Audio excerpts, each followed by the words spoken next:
Bonjour à tous, soyez bénis au nom de Jésus. Ah, bonjour, il y en a au moins qui sont contents de me voir. Soyez bénis au nom de Jésus. Vous avez une bonne semaine? Gloire à Dieu. Alors, tout de suite, on va ouvrir en prière. Seigneur Jésus, nous te bénissons, nous te glorifions pour la grâce que tu nous fais ce jour d'être réunis ici en ton nom. Nous te bénissons pour la joie, nous te bénissons pour la paix et l'amour que tu déverses tous les jours dans nos vies. En cet instant, nous voulons écouter ta parole, nous te prions d'ouvrir nos cœurs et de nous aider à comprendre ton message, Seigneur, et à le recevoir, afin que nous soyons changés et transformés, remplis et comblés par celui-ci, au nom de Jésus. Amen.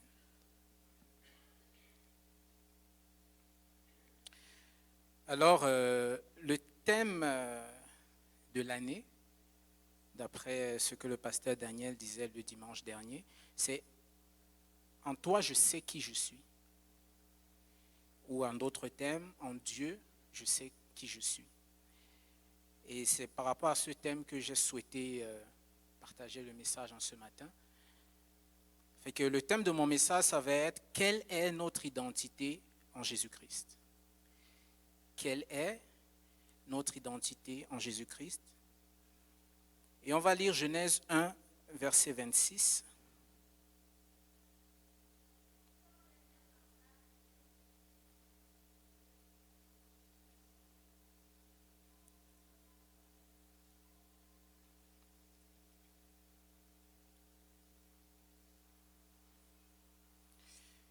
Genèse 1, verset 26. Parfait. Donc ça dit, « Puis Dieu dit, faisons l'homme à notre image, selon notre ressemblance, et qu'il domine sur les poissons de la mer, sur les oiseaux du ciel, sur le bétail, sur toute la terre, et sur tous les reptiles qui rampent sur la terre. » Amen. Alors, commençons par définir l'identité. Qu'est-ce que l'identité ? L'identité est une notion très difficile et complexe à définir parce que lorsque j'ai parcouru la littérature, j'ai trouvé moult définitions. Et il y a même des psychologues, des philosophes qui ont philosophé sur le thème de l'identité et qui ont fait des mémoires de 200, 300 pages parce que l'identité peut être abordée selon plusieurs aspects, selon plusieurs axes.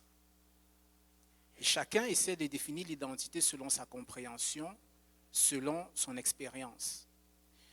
Mais si on doit donner une définition sommaire, une définition que j'appelle grossière de l'identité, on dirait que l'identité est ce qui définit un être en tant que personne. L'identité, c'est ce qui définit un être en tant que personne. Maintenant, voyez ceci. Dans le plan parfait de Dieu, l'humanité entière devait avoir une identité commune. Pourquoi ? Parce que l'homme et la femme ont été tirés directement de Dieu. Et Dieu, lui, il a une identité. Il n'en a pas deux. Il a une seule identité. Dans son identité, on retrouve plusieurs caractéristiques, mais il a une identité. Ça veut dire que toute l'humanité, en principe, dans le plan parfait de Dieu, devait regarder dans une même direction, devait avoir une même vision. Parce que Dieu, lui, il n'est pas divisé dans son identité. Maintenant, pourquoi c'est important de connaître son identité ? C'est important et crucial pour une personne de connaître son identité parce que l'identité définit la perception et la vision qu'on a des choses et des personnes qui nous entourent. Elle définit même le comportement que nous avons en société, mais surtout la prise de décision face aux situations que nous abordons, que nous rencontrons dans la vie. Fait que c'est très important de connaître son identité, mais pas n'importe quelle identité. Il faut connaître sa vraie identité ou alors son identité en Dieu. Parce que son identité en Dieu, c'est ça la vraie identité. Pourquoi je précise l'identité en Dieu, la vraie identité ? Parce qu'il y a des gens qui ont une idée fausse de leur identité. Il y a des gens dont l'identité a été altérée par l'éducation. Parce que quand on t'éduque, on t'inculque une identité. Par la société, par société, par ce qu'elle projette, par ce qu'elle renvoie, inculque une identité. La culture aussi inculque une identité. La scolarisation même inculque une identité. Et tout cela forge une identité, mais pas nécessairement la vraie. Mais ça donne une identité, mais ça ne donne pas nécessairement la vraie identité. Parce que la seule vraie identité, c'est l'identité que nous avons en Dieu. Donc parfois, ces choses que nous traversons, ou bien l'éducation, la société, la scolarisation, les amis, toutes les personnes que nous côtoyons, parfois altèrent notre réelle identité. Les expériences de vie, ce que nous avons traversé, ça altère aussi notre identité.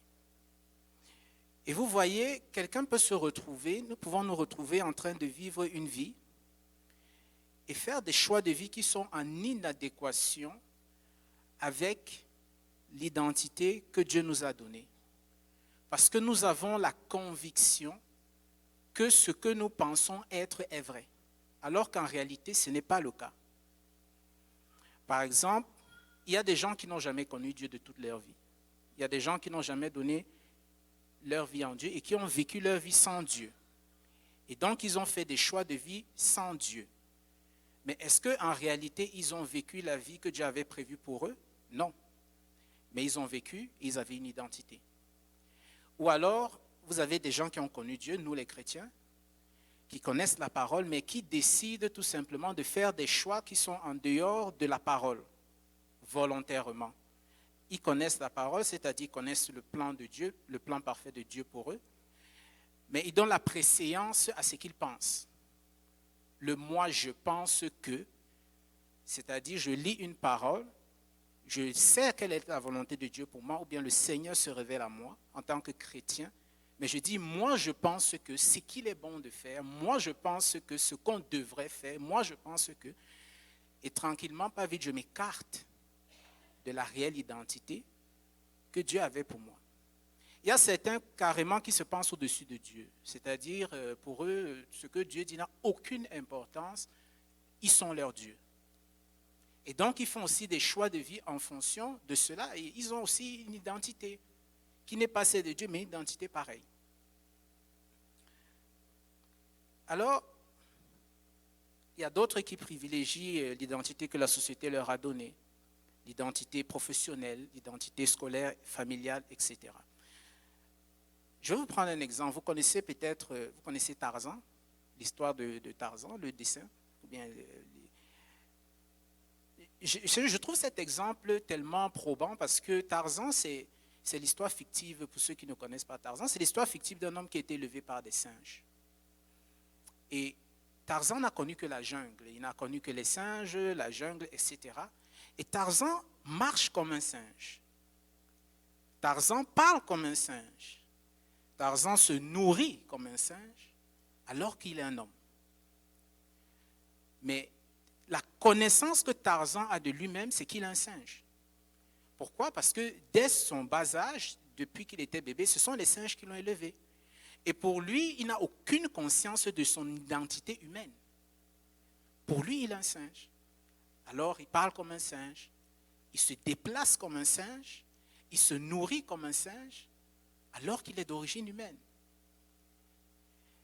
Et Tarzan fait ses rêves comme un singe. Il vit les projets d'un singe. Il a la perception d'un singe.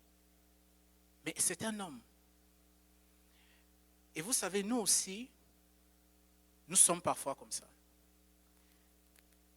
Et vous savez, le diable, qui est le père du mensonge, s'évertue de nous détourner de la connaissance de notre identité en Dieu, en nous accablant de mensonges. Parce que pour Tarzan, la réalité de la vie, c'est la jungle, ce sont les singes, les animaux, etc. Mais il ne connaît pas l'autre réalité, qui est la réalité des hommes, la société, les routes, les voitures, etc. Pour lui, la réalité, la vérité, c'est la jungle. Et le diable nous accable par le monde de mensonges. Pourquoi? Parce qu'il sait pertinemment que celui qui ignore son identité en Dieu ignore les promesses, ignore l'autorité, ignore les bénédictions, ignore les succès, les réussites, le bonheur et la joie qui sont liés à celle-ci. En d'autres termes, quelqu'un qui ignore son identité en Dieu ignore sa vie. tout simplement. Et il vit la vie d'une autre personne qui n'a absolument rien à voir avec sa vie. Et le diable sait ça. C'est pour cela qu'il s'évertue de nous accabler de mensonges dès le bas âge, pour que le mensonge devienne une réalité. Et qu'on commence à faire des choix sur la base du mensonge au lieu de faire des choix de vie sur la base de la vérité. Et si on prend un exemple, on va lire dans Genèse 3.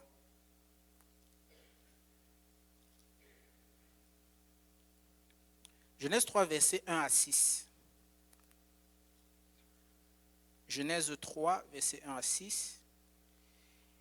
La Bible dit, « Le serpent était le plus rusé de tous les animaux des champs que l'Éternel Dieu avait fait. Il dit à la femme, « Dieu a-t-il réellement dit, vous ne mangerez pas de tous les arbres du jardin ?» La femme répondit au serpent, « Nous mangeons du fruit des arbres du jardin. Mais quant au fruit de l'arbre qui est au milieu du jardin, Dieu a dit, vous n'en mangerez point, et vous n'y toucherez point, de peur que vous ne mouriez. » Alors le serpent dit à la femme, « Vous ne mourrez pas.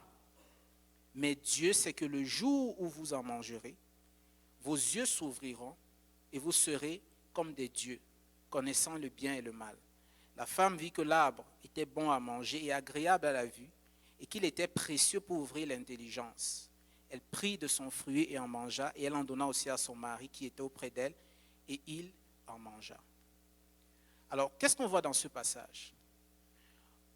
On voit que le diable, qui est la représentation du serpent ici, est venu auprès de la femme avec un mensonge. Et le mensonge qu'il dit, c'est que, oui, Dieu ne veut pas que vous soyez comme lui. En d'autres termes, il est en train de dire, Dieu ne vous aime pas. Dieu vous a créé imparfait. Il y a des manquements dans votre création.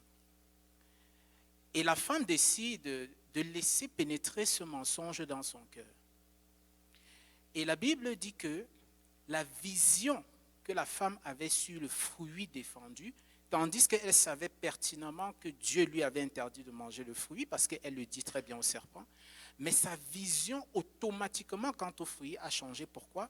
Parce qu'elle a laissé pénétrer le mensonge dans son cœur. Et avant même qu'elle ne mange le fruit, elle avait déjà, sans même s'en rendre compte, commencé à perdre son identité en Dieu. Parce que déjà sa vision de la réalité avait changé. Quelle était la réalité? Vous ne mangerez pas de ce fruit, sinon vous mourrez. Le mensonge entre dans son cœur. Que devient sa réalité? Si vous mangez le fruit, vous deviendrez comme Dieu. Alors la femme décide de faire un choix, non plus sur la réalité de Dieu, mais sur la réalité du mensonge qui lui a été inoculé par le diable. Et son mari aussi, parce qu'il était à côté, donc certainement il entendait ce que le serpent disait, lui aussi il a laissé entrer ce mensonge dans son cœur, et ils ont mangé le fruit défendu. Alors, l'homme et la femme, qui normalement qui étaient établis en maître sur les animaux, donc sur le serpent, sont devenus des proies pour le serpent. L'homme et la femme qui avaient été établis comme maîtres sur la terre sont devenus des esclaves. Des esclaves et des animaux qui, aujourd'hui, il y a des animaux féroces qui déchirent des hommes. Alors qu'au commencement, il n'en était pas ainsi. Donc, qu'est-ce qui s'est passé? L'humanité a perdu son identité en Dieu, a perdu son autorité, a perdu les promesses, a perdu les bénédictions, parce que l'homme et la femme ont laissé rentrer le mensonge dans leur cœur. Et vous voyez, nous aussi, nous avons laissé à certains égards pénétrer certains mensonges dans nos cœurs que nous dit le monde. Et ces mensonges deviennent notre réalité, notre vérité, qui nous fait perdre ce que Dieu nous avait donné, qui nous fait devenir esclaves de ce dont Dieu nous avait établi maîtres. Et le but de mon message en ce matin, c'est vraiment de lever le voile sur les mensonges que le diable et le monde ont injecté dans nos cœurs et que nous avons accepté et qui nous ont mis dans des prisons, qui nous ont rendus esclaves. Amen. Si on revient à Genèse 1, verset 6, Genèse 1, verset 26,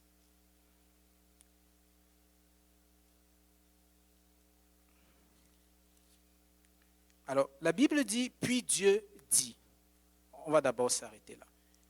Puis Dieu dit. Alors, nous savons que Dieu ne dit pas de paroles en l'air. Dieu ne fait pas d'erreur dans son langage. Dieu, sa langue ne glisse pas. Dieu ne dit pas, oh, désolé, ce n'est pas ce que je voulais dire. Dieu, quand il dit des choses, la chose a d'abord été mûrement pensée. La chose a été mûrement réfléchie. La chose a été mûrement conçue, élaborée, mais surtout la chose a été voulue par Dieu. Alors au moment où Dieu ouvre sa bouche et il dit quelque chose, dans son esprit c'est clair et c'est établi que cette chose est bonne. Alors Dieu dit faisons l'homme, et ce n'est pas sous une émotion. Ou sous le fruit d'un hasard, ou bien un accident qui dit, oh, l'homme, après il dit, oh non, je ne voulais pas créer l'homme, oh, je ne me répands, non. C'était voulu. Et Dieu a voulu et a désiré l'homme et la femme du plus profond de son être. Dieu a désiré et voulu la femme du plus profond de son être. C'est vraiment lui-même qui c'est vraiment sorti, si on peut imaginer, de ses entrailles, qu'il a créé l'homme et la femme. Alors il avait imaginé l'homme et la femme dans toutes leurs formes et tous leurs fonds. Il avait aussi pensé les œuvres que l'homme et la femme devaient accomplir sur la terre. D'ailleurs, il avait créé la terre pour l'homme et la femme. Et l'homme et la femme devaient être les représentants de Dieu sur la terre. Alors voici. Il y a des gens qui pensent qu'ils sont venus sur la terre par hasard. Il y a des gens qui pensent qu'ils sont des accidents, qui sont des erreurs. Parce que parfois, malheureusement, il y a certains parents qui disent à leurs enfants, oh tu sais, c'était une erreur. On avait trop bu. On s'était drogué. Ça arrivait, je ne me suis même pas rendu compte. Et puis tu étais là. Il y a des parents vraiment qui disent ça à leurs enfants. Il y a des gens qui ne donnent tellement pas de valeur à leur vie qui se suicident. Ou bien qui pensent à se suicider parce qu'ils estiment que leur vie c'est un échec et puis ils n'ont d'ailleurs rien à faire sur la terre. Parce que quand quelqu'un se suicide, c'est exactement ça qu'il dit. Il dit, je n'ai aucune pertinence sur la terre, il faut que je m'en aille. Certains marchent avec la pensée, je suis un raté. J'ai tout raté et d'ailleurs, tout le monde me le dit. Vous savez, il y a des enseignants, il y a des personnes qui ont réussi. Et souvent, quand elles donnent les témoignages, elles disent, un de mes professeurs au secondaire m'avait dit, tu ne réussiras jamais. Et aujourd'hui, ils ont réussi. Alors, ce professeur, cet enseignant qui a dit ça à cet enfant, qu'est-ce qu'il a fait? Il a brisé l'estime de soi de l'enfant. Et les enfants aussi qui ont reçu ces paroles de leurs parents ont brisé l'estime d'eux-mêmes de l'enfant. Si bien que l'enfant, même rendu adulte, pour certains qui ne s'en sortent pas, pour eux dans leur tête c'est je suis un raté, je suis un raté, je suis une erreur, je suis un accident, je suis une erreur, je suis un accident. Et malheureusement dans les choix de vie qu'ils font, c'est impressionnant parce que quelqu'un qui pense qu'il est raté fait tous les choix de vie pour rater. C'est comme si la personne s'expose à l'échec volontairement pour se conforter dans l'idée que je suis un raté. Parce que dans sa pensée, les choses sont établies de cette manière.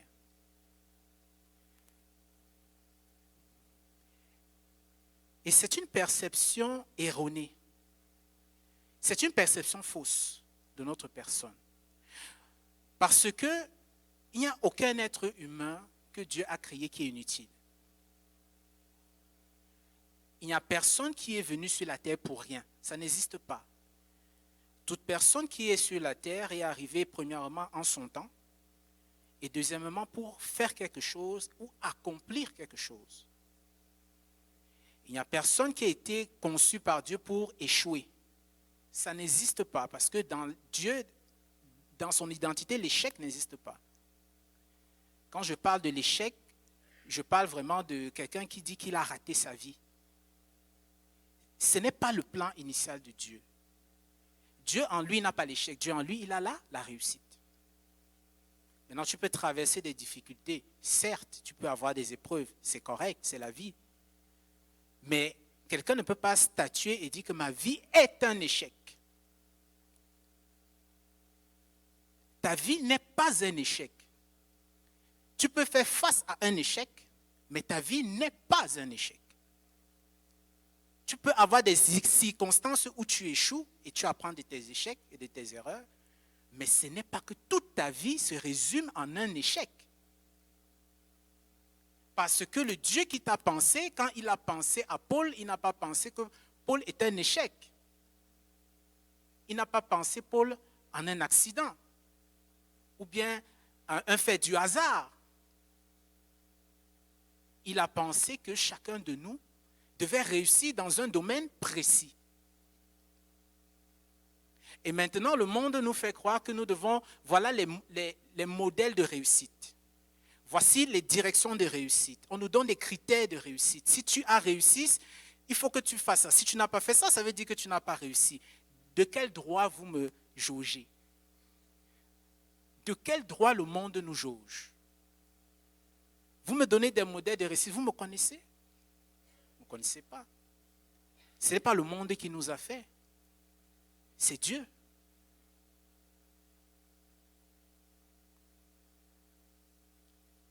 Et je dis toujours, les hommes nous ont connus lorsque nous sommes sortis du ventre de nos mères. Quand on est sortis du ventre de nos mères, ils ont dit, oh, quel beau bébé. Mais Dieu, lui, nous connaissait avant même que nous soyons formés dans le ventre de nos mères. Les projets, les ambitions, les caractères, les rêves, tout cela, Dieu connaissait ça avant même qu'on arrive sur la terre. Et juste pour dire quelque chose, peu importe la circonstance dans laquelle un enfant naît, il n'est pas la volonté de Dieu. Parce que il y a des gens qui pensent que parce que l'enfant est né dans telle circonstance, alors ce n'est pas la volonté de Dieu. Le diable n'a pas la capacité de créer un être humain. Montrez-moi un être humain que le diable a créé. Le diable n'a pas la possibilité de créer une âme. Vous voulez la preuve? Voici la preuve. Ce ne sont pas toutes les relations sexuelles qui aboutissent à une grossesse. Il y a des couples mariés qui se connaissent depuis 5 ans, 10 ans et qui n'ont pas d'enfants. Et lorsqu'ils vont à l'hôpital, ils n'ont aucun problème. Et pourquoi ils n'ont pas d'enfants? Si l'homme et la femme sont corrects, pourquoi ils n'ont pas d'enfants? Et au bout de 5 ans et de 10 ans, finalement, ils ont un enfant. Pourquoi? Les deux mêmes personnes. Pourquoi? Parce qu'une âme arrive sur la terre par la volonté de Dieu. Ne pensez pas qu'il y a quelqu'un qui arrive sur la terre par hasard. Peu importe la circonstance dans laquelle un enfant naît, c'est Dieu qui a permis qu'il naisse. Ce n'est pas un accident. Vous avez peut-être fait une erreur.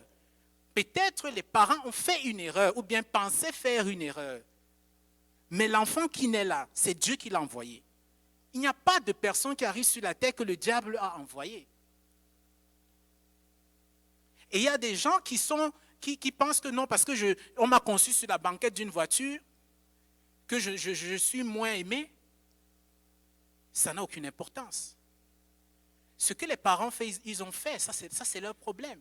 Mais ce ne sont pas les parents qui t'ont créé. Ce ne sont pas les parents qui t'ont créé. Parce qu'il y a des gens qui ont des idées noires. Oh, moi, j'aurais voulu naître dans un foyer. Oh, j'aurais voulu naître comme ça. J'aurais voulu naître dans un foyer avec de l'amour. J'aurais voulu naître. C'est bien. C'est l'idéal. C'est l'idéal. Mais si quelqu'un n'est pas né dans ce foyer, on ne peut pas lui dire, parce que tu n'es pas né dans un foyer avec de l'amour, alors c'est pour ça que ta vie est un échec. Ce n'est pas parce que tu n'es pas né dans un foyer où il y avait de la colère que c'est pour cela que ta vie est un accident. Et d'ailleurs, tes parents étaient des drogués et tes parents étaient des vauriens. Oui, voilà, c'est pour cela que tu es comme ça. Ça n'a rien à voir. Ça n'a rien à voir. Alors nous nous permettons souvent de dire des choses comme ça à des gens, ignorant que ce sont des créatures de Dieu comme nous. Et d'ailleurs, nous voyons très bien que dans la vie, ces personnes que nous dénigrons et que nous disons, oh oui, vous êtes nés dans un foyer divisé, et puis machin et tout cela, et finalement ils réussissent dans la vie. Et toi qui es né dans un foyer d'amour, c'est approximatif. Mais alors, comment expliquer cela? Comment expliquer que... Je vais vous prendre un exemple. Il y a des enfants qui naissent dans des familles où le père est drogué, la mère est alcoolique, ainsi de suite. Les frères et les sœurs sont des brigands. Mais vous voyez dans la famille un enfant au milieu de tout ça. Il est au milieu de la drogue, de l'alcool, de la prostitution, tout, mais lui ne fait pas ces choses. Mais c'est impressionnant. Comment un enfant au milieu d'une famille, disons de 5 personnes, le père et la mère, les frères, tout le monde est dans le brigandisme, le voyourisme et la délinquance. Mais lui seul, dans cette famille, sous la même éducation, dans la même maison, lui, il ne fait pas. Lui, il ramasse la drogue et il range. Pendant que son père se drogue, lui prend la drogue et il range. Pendant que sa mère est alcoolique, il prend sa mère, il la lave, et ainsi de suite. Il grandit dans ça et il réussit. Il ne touche pas à ça. Et d'ailleurs, il est étudiant dans ses études et il réussit. Et après, il grandit, il a un succès et un modèle pour les autres. Et quand on va à l'interview, on va dire que tu as grandi dans quelle famille?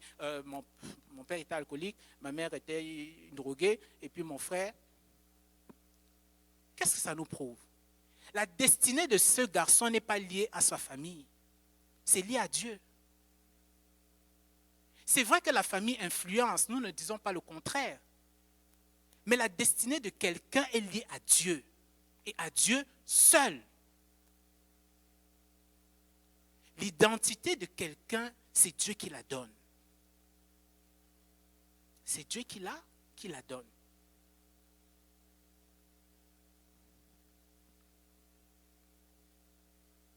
Alors, qu'est-ce que nous comprenons? Dans Dieu dit, nous comprenons que chaque vie est la pensée de Dieu. Chaque vie est la pensée de Dieu. Amen. Alors, si on continue, on va lire « Faisons l'homme ». Toujours dans Genèse 1, 26, « Faisons l'homme ». Arrêtons-nous à « Faisons l'homme ». Il y a des théories scientifiques qui disent que l'homme, la vie est née de l'eau, pour la première fois, suite à un agencement moléculaire. Je pense que vous tous qui êtes allés à l'école, vous avez appris ça.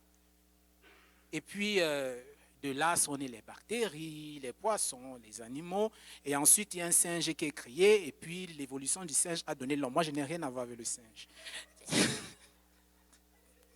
Ça, c'est vraiment, je ne comprends même pas comment on peut accepter ça. Mais bon. Mais quand on essaie d'établir une réflexion, quand on demande d'où, ok, moi je demande souvent d'où viennent les eaux.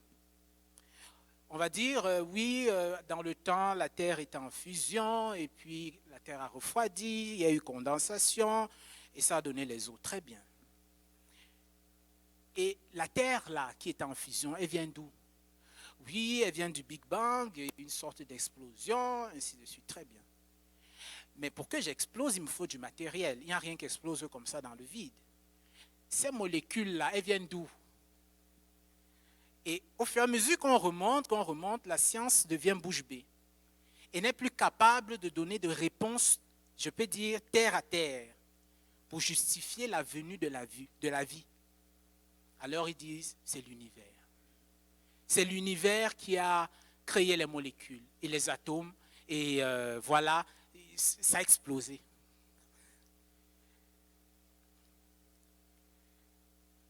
Juste en passant, ce n'est pas vrai. Ce n'est pas vrai. C'est vrai qu'on a étudié ça, c'est vrai, mais c'est pas vrai. Moi, j'ai retenu ça pour passer mes cours. C'est tout. C'était tout. Mais je n'y ai jamais cru. Mais la vérité, c'est quoi? C'est que ce qu'ils appellent l'univers et qu'ils sont incapables de définir, en fait, c'est Dieu. Ce qu'ils appellent l'univers, nous l'appelons Dieu parce que la Bible est claire. C'est Dieu qui a fait les cieux et la terre. Et tout ce qui est sur la terre, c'est Dieu qui l'a fait. Et nous ne découlons pas de l'évolution d'un singe. D'ailleurs, je ne sais même pas comment on peut souvent croire à ça. Il y a un singe qui un jour s'est mis à marcher. Et puis moi, je demande souvent, et les autres singes, pourquoi ils n'évoluent plus? Pourquoi je le vois là, oh, mais évolue. Je ne comprends pas. Évolue, deviens comme moi. Mais depuis que vous, terre et terre, qui a vu un singe évoluer? Qui? My goodness. Non, mes frères. Nous avons été façonnés, designés, dessinés soigneusement par Dieu. Et il y a un homme de Dieu qui avait dit, si vous regardez très bien là, quelque part vous allez voir made by God, fait par Dieu. Parce que c'est Dieu qui vous a fait. Et pas, vous n'êtes pas le fruit d'un hasard moléculaire ou quoi que ce soit. Amen. On poursuit. À notre image et à notre ressemblance. Ça, c'est le Seigneur qui parle, selon à notre image et selon notre ressemblance. Alors, quand Dieu pensait à l'homme, il voulait qu'il soit parfait en tout. Parfait en beauté, parfait en sagesse, parfait en force, parfait en autorité. Et il s'est dit, à partir de quoi puis-je créer l'homme pour qu'il soit excellent en tout? Et Dieu ayant réfléchi a décidé de se donner lui-même pour créer l'homme parce qu'il n'y avait rien de plus parfait que lui sur la terre et dans les cieux et dans l'univers tout entier. Donc la première fois que Dieu s'est donné entièrement à l'homme, c'était au jardin d'Éden en le créant. C'était la première fois où Dieu s'est donné lui-même à l'homme. En le créant, il s'est donné lui-même. Donc déjà, vous voyez le grand amour que Dieu a manifesté en créant l'homme. Il s'est donné lui-même. Il n'a pas voulu que l'homme soit créé comme les animaux, comme les poissons, comme les animaux de la terre, mais il s'est donné lui-même. Dieu voulait qu'en regardant l'homme, qu'on ne lui trouve aucun défaut. Il voulait qu'on ne lui trouve aucune faille. Il voulait qu'en regardant l'homme, qu'on le voie lui. Et ça, c'est notre identité première. Notre identité première, c'est que nous sommes des dieux avec un grand Dieu. Parce que à l'image d'un Dieu, ça veut dire que nous sommes des dieux. D'ailleurs, la Bible le dit. Nous sommes des dieux avec un grand Dieu. Un grand Dieu qui est au-dessus de nous, parce que nous ne sommes pas les égaux de Dieu. Dieu est au-dessus de nous, mais nous sommes à son image. Et nous portons en nous les caractéristiques de Dieu, à savoir l'amour, la joie, la paix, la justice, le bonheur, la grâce, la vie en abondance et l'autorité. Voilà notre identité première. Voilà ce que nous portions dans la pensée de Dieu lorsqu'il nous a créés. Alors, pourquoi souvent on a peur? On a peur du lendemain. On a beaucoup de peur. Ça devient même parfois des phobies. Peur du lendemain. Peur de perdre son emploi. Peur que les gens nous abandonnent. Peur que les gens nous laissent. Peur de toutes sortes de choses. En réalité, quelle est l'origine de ces peurs? L'origine de ces peurs, une fois de plus, ce sont les mensonges du monde. Pour que tu réussisses, il faut que tu aies un emploi. Alors si tu perds ton emploi, tu es un échec. Pour que tu réussisses, il faut que, je ne sais pas, que tu aies, je sais pas, que tu gagnes tel salaire. Pour que tu réussisses, il faut que tu aies telle possession. Alors si tu perds ces choses, automatiquement ta vie est un échec. Tout ça, qui nous a appris ça? C'est le monde. Mais la peur ne fait pas partie de l'identité de Dieu. La peur est totalement contraire à ce que Dieu est. Dans l'amour, il n'y a pas la peur. Dans l'amour, il y a la confiance. Dans l'amour, il y a l'espérance. Dans l'amour, il y a l'assurance. La peur ne fait pas partie des caractéristiques de Dieu. Mais le monde s'évertue de nous maintenir dans la peur. La peur que les gens m'abandonnent. La peur que les gens me laissent. La peur que les gens me jugent. La peur que les gens me regardent d'une certaine manière. Et toutes ces peurs-là, qu'est-ce que ça fait? Ça fait on fait des choix en fonction de nos peurs. Puisque j'ai peur que les gens me regardent bizarrement, bon, je vais être comme eux. Comme ça, au moins, on me regardera plus bizarrement. Mais ce qui est impressionnant avec l'être humain, c'est que tu as beau t'ajuster comme les gens veulent, ils te trouvent toujours des défauts. Quand tu n'es pas comme les gens, ils disent, oh mais tu es différent, pourquoi tu n'es pas comme nous? Quand tu es comme eux, ils disent que oui, mais voilà, ils te trouvent toujours quelque chose. Alors, il vaut mieux être soi-même. Il vaut mieux être soi-même. Si tu m'aimes, gloire à Dieu. Si tu ne m'aimes pas, gloire à Dieu. C'est tout. Ça ne sert à rien de s'arrimer à la majorité. Ça ne sert à rien. Et surtout quand on est adolescent, on veut toujours être dans la masse. Parce que c'est vrai que, vous savez, parce que peut-être vous n'avez pas grandi dans l'église. Moi, j'ai grandi dans l'église. Quand tu es un enfant dans l'église, c'est très difficile. C'est très difficile parce que, premièrement, tu te cherches. Tu es un enfant, tu te cherches. Et puis quand tu arrives à l'adolescence, tu cherches ton identité. Et maintenant, tu es dans une école avec les gens du monde qui essaient de t'inculquer une identité, mais en même temps, tu essaies de vivre comme un jeune chrétien. Et c'est là que ça clash. Parce que quand vous êtes enfant, déjà, bon, ça passe. Mais quand vous arrivez à l'adolescence, à 12, 13 ans, 14 ans, c'est là que ça commence à chauffer. Parce que maintenant, il faut t'affirmer en tant que chrétien. Je veux dire, affirmer ton identité en tant que chrétien, tandis que les autres essayent affirment aussi leur identité. Une autre identité qui est contraire à tes principes. Et maintenant, par la peur du rejet, qu'est-ce que tu fais? Tu t'arrimes. Parce que tu ne veux pas qu'on te regarde bizarrement. Tu ne veux pas qu'on te pointe du doigt. On dit, Paul, pourquoi tu es comme ça? Ça n'a rien à voir. Qu'est-ce que tu fais? Tu n'es pas cool, tu n'es pas cool. Tu n'es pas cool. Et vous savez, dans le secondaire que j'ai fait, c'était impressionnant parce qu'il y avait vraiment des clans. Il y avait le clan des cools, le clan des riches, le clan des intelligents, le clan des clandestins. Non, mais non, c'est une joke. Non. Non, mais il y avait vraiment des clans. Et puis, il n'y avait pas le clan des chrétiens. Et il fallait aller à l'école. Qu'est-ce qu'il fallait faire? Qu'est-ce qu'il fallait faire? Et c'était difficile. Le moyen que j'ai trouvé, c'était d'être le gars drôle de la classe. Comme ça, au moins, j'entrais dans tous les groupes. J'arrive avec les intelligents, on rit. J'arrive avec les riches, on rit. J'arrive avec les cools, on rit. Comme ça, tout le monde rit et puis je suis correct. Mais il n'y avait pas le clan des chrétiens. Et c'était extrêmement difficile de s'imposer en tant qu'adolescent chrétien. Parce que si tu viens, tu dis Jésus-Christ, tu dis, oh, qu'est-ce que tu racontes là, Jésus-Christ? Excuse-nous avec. Vous voyez? Mais toutes ces peurs, en réalité, ne viennent pas de Dieu. Toutes ces peurs ne viennent pas de Dieu. Si tu as peur qu'on te rejette, sache que ce n'est pas de Dieu.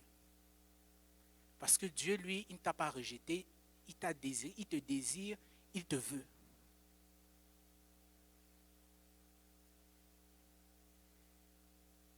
il y a aussi autre chose, c'est que parfois on est toujours en train de se comparer aux autres. Moi, je sais faire ci, l'autre fait mieux que moi. Et puis, nous sommes toujours dans les comparaisons.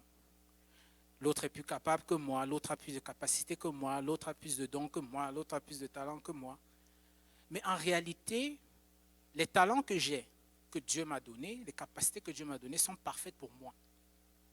Et les capacités que Dieu t'a données sont parfaites pour toi. Et nous ne sommes pas dans une comparaison, une compétition sur la terre. Parce qu'il y a quelqu'un qui avait dit, la vie est comme un orchestre musical, chacun vient et il joue sa partition. Et le guitariste ne joue pas la partition du flûtiste qui ne joue pas la partition du bassiste qui ne joue pas la partition de celui qui joue le triangle.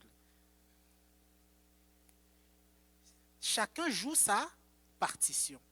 Alors nous ne sommes pas en embouteillage sur la terre, de manière à ce que si je fais quelque chose, ça empiète sur ta destinée. Ça ne change rien, parce que chacun a sa part que Dieu a préparée pour lui. Il n'y a donc pas lieu de faire des comparaisons. Vous savez, quand j'étais à Montréal, je pense en 2013, parce que quand je suis arrivé à Montréal, à l'église, très vite, j'ai commencé à faire on m'a invité pour faire des concerts, un peu dans les églises, et puis on faisait aussi des concerts dans des salles, des grandes salles, etc. Et puis j'ai rencontré d'autres musiciens. Et vous savez, parfois vous croyez que vous êtes bon. Et puis vous rencontrez d'autres personnes et vous voyez que... Et j'ai rencontré des musiciens très bons. Très bons. Et puis, honnêtement, il y avait de la compétition. C'est-à-dire que parfois, quand on arrive aux pratiques, tu joues une ligne de piano, c'est le bassiste qui te dit « Non, ce n'est pas ça. Non, tu ne joues pas correct, Paul. » Ou bien tu joues une ligne de basse, le batteur te dit « Non, non, non, non, ce n'est pas correct. » Et tout ça là. Fait qu'il fallait être tight. Il fallait être tight. Et puis, je vais vous dire honnêtement, moi, dans ces années-là, j'aimais bien ça parce que ça m'amenait à travailler. Parce que quand tu vas à une pratique et que tu t'essuies la honte, tu rentres travailler. Et quand je rentrais chez moi, je travaillais. Et je me souviens, un jour, j'ai rencontré un guitariste, mais lui, un guitariste qui m'avait un jour invité chez lui pour, soi-disant, lui donner des cours de guitare, parce qu'il m'avait vu jouer et puis il avait aimé. Et puis j'arrive chez lui, je dis ok, je vais lui donner des cours. Je lui dis, mais écoute, je ne suis pas guitariste, je connais les bases de la guitare. Il me dit, oh c'est correct, moi mais je suis un amateur. Alors j'arrive chez lui, il me fait asseoir, il me dit, écoute, je vais te montrer mon niveau, comme ça tu sauras à peu près quoi me donner. Je lui dis, ok, il n'y a pas de problème. Et puis là, il met un CD de bebop. Vous savez c'est quoi le bebop? Le bebop, c'est du jazz extrêmement rapide. Et puis il prend sa guitare.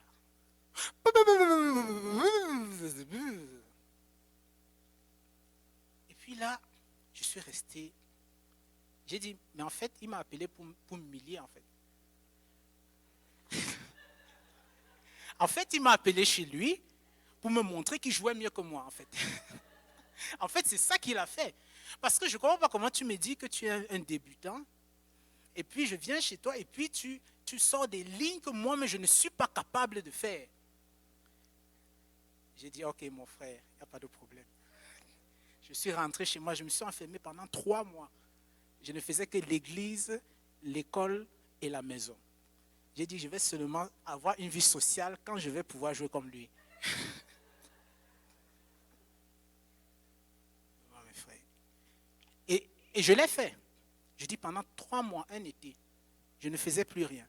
Je rentre à la maison, je me lève avec la musique, je dors avec la musique, je mangeais la musique tous les jours que Dieu avait créé. Quand je suis sorti, maintenant j'ai dit, mon frère, viens, viens, viens.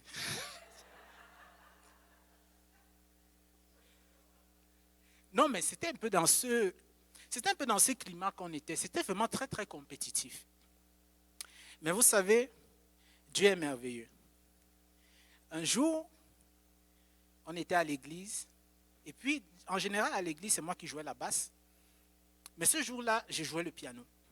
Et on avait invité une jeune québécoise chrétienne qui avait, je pense, entre 20 et 25 ans. Et puis elle chantait et elle s'accompagnait au piano.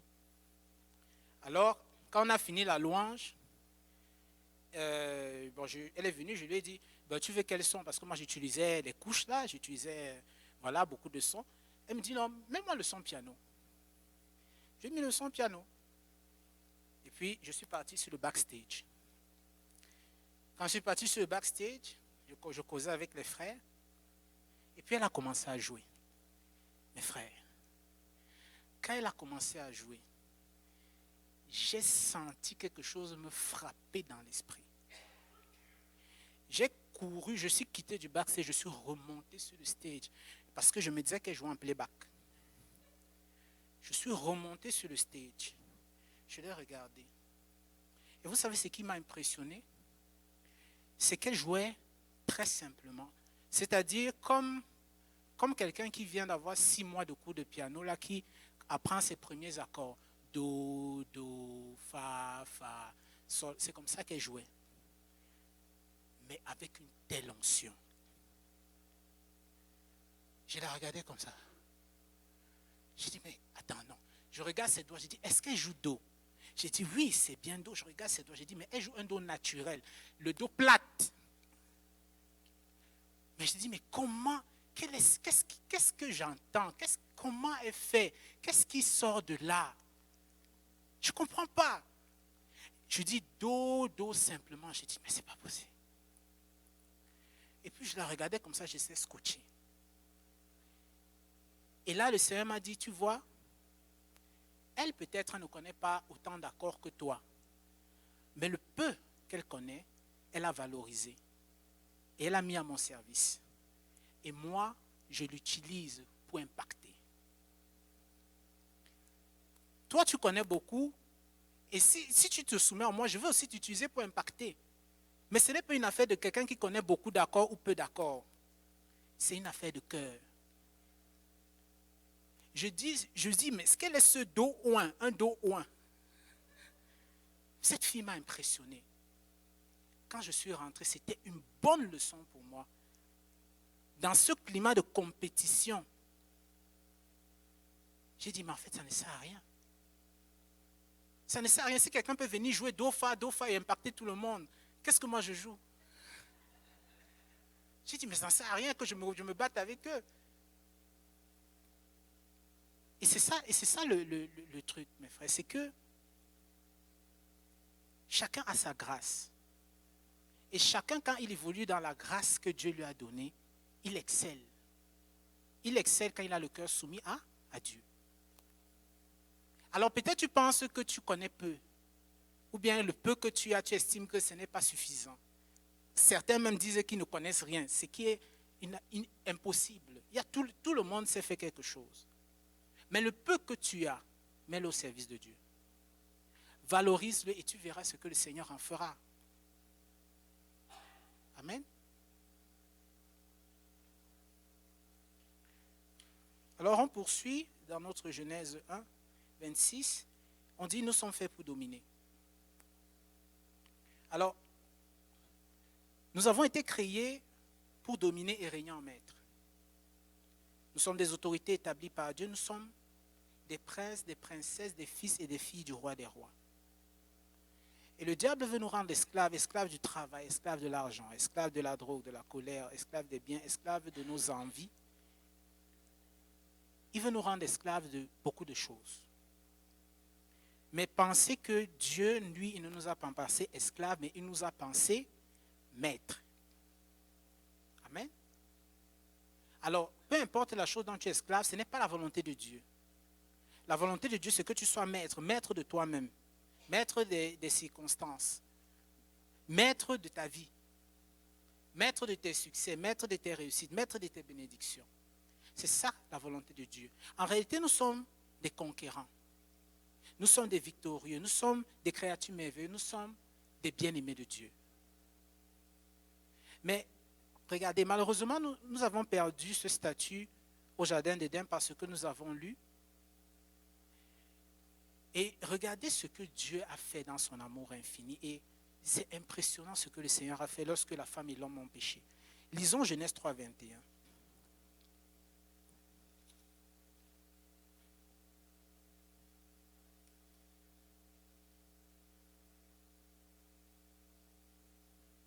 Genèse 3, 21, ça dit, l'Éternel Dieu fit à Adam et à sa femme des habits de peau et il les en revêtit. Alors, regardez, l'homme et la femme ont péché. Et par le fait même, ils ont perdu l'autorité que Dieu leur avait donnée et ils l'ont donnée à Satan. Et lorsque Dieu les confronte, ce qui est impressionnant, c'est que lorsque Dieu les confronte, l'homme et la femme se justifient. Puis encore, ils accusent Dieu. L'homme dit, mais c'est la femme que tu m'as donnée. Il commence à accuser Dieu, puis lui va donner une femme. Et pourtant, quand Dieu a amené la femme, Dieu n'a même pas eu le temps de faire les présentations. Il a dit que voici celle qui est chair de ma chair, os de mes os, et Dieu ne lui avait rien dit. Et lui-même, il a estimé que voilà celle qui a mon image et a ma ressemblance. Voilà femme. Maintenant, il dit maintenant que c'est la femme que tu m'as donnée qui a un problème. Et maintenant, la femme, Dieu dit maintenant à la femme, pourquoi tu as fait ça? Elle dit, non, mais c'est à cause du serpent que tu as mis dans le jardin. Donc, ils sont en train d'accuser Dieu.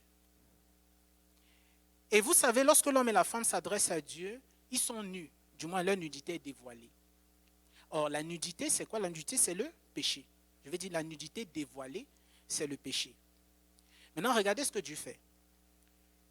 Dieu ne les a pas exterminés parce que Dieu est amour.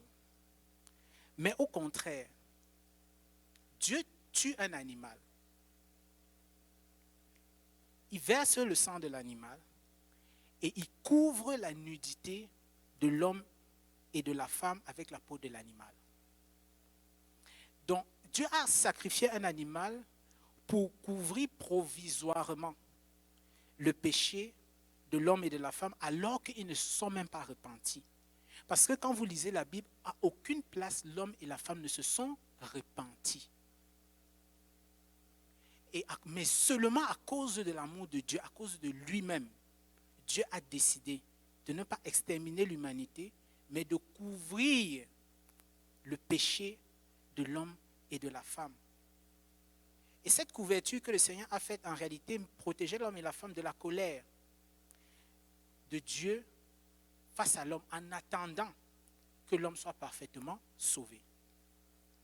Et maintenant, ça ne vous fait pas penser à quelque chose? En attendant que l'homme soit totalement sauvé, ça nous fait penser à quoi? À Jésus-Christ. Jésus-Christ est venu, s'est sacrifié, a versé son sang, afin que nous soyons complètement sauvés. Alors, si nous lisons, pour bien comprendre cela, dans Jean 3, 16,